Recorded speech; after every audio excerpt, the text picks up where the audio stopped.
So for IELTS writing examination, you're often given two parts, that is task 1 and task 2. For those taking the general examination, your task 1 is going to be letter writing. One of the success tips is that you need to know what type of letter you are given so that you can be able to apply the right features while writing the letter.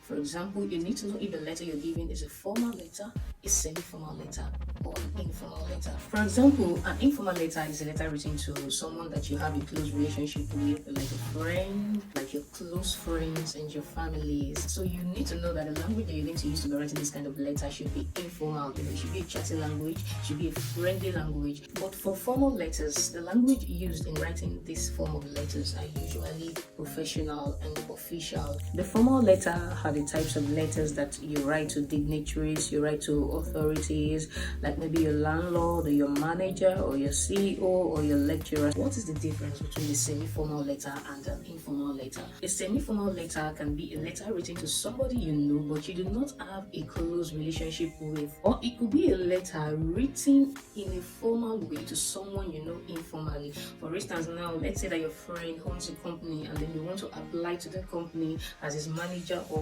whatever. Then you should know that when you're applying, you should write the letter in a formal tone, but you're actually writing to someone that you know informally. You're going to know the type of letter based on the way the question is structured.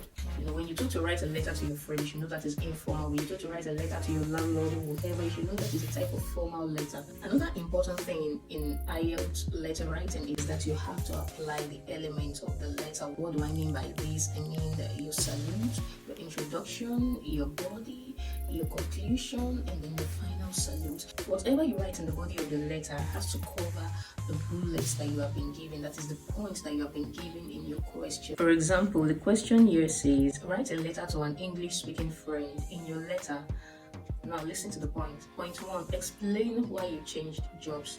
Point 2, describe your new job. Point 3, tell him or her your other news. Now, every 3 points that have been given here must appear in the body of the letter, because if any of it does not appear, it can reduce your band score.